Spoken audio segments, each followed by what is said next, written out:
Det starter med en drøm. En drøm om et drivhus med mulighed for at dyrke sine egne tomater og agurker, eller en drøm om at sidde i drivhuset og drikke sin kaffe. Og fordi disse drømme ofte er fyldt med større overvejelser, går der som regel lidt tid, indtil man tager springet og gør drøm til virkelighed. Inden man tager springet, er der nogle ting, man bør vide, før man køber. For hvor stort skal drivhuset være? Hvor skal det placeres? Skal det være glas eller polycarbonat? Og hvilket fundament skal man vælge? Hvor skal man placere drivhuset? Her findes der ingen entydige svar, men et godt råd er at tage udgangspunkt i den måde, man ønsker at bruge drivhuset på.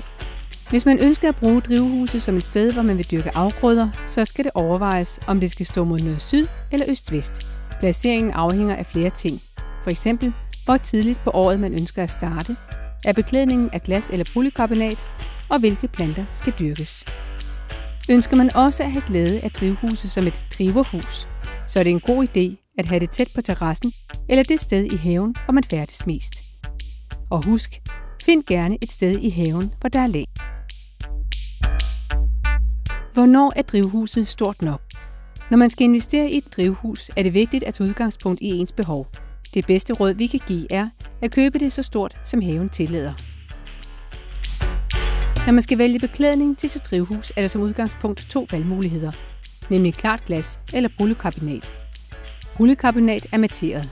Det er bygget i 2 lag og virker derfor isolerende, hvilket beskytter mod frost i starten og slutningen af sæsonen. Glas er i dag langt det mest udbredte materiale, hvilket primært er af æstetiske årsager. Glas fås enten som traditionelt delt drivhusglas eller som hærdet glas i hele baner.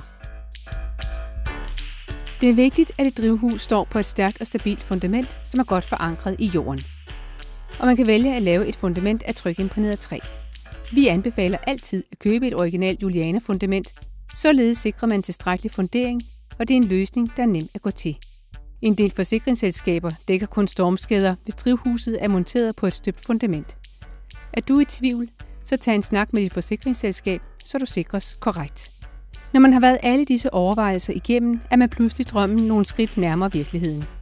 Med Julianas købeguide ønsker vi at gøre det mere overskueligt med at komme i gang med det sjove at få et drivhus i uderummet. Gå på juliana.dk, hvis du vil vide mere.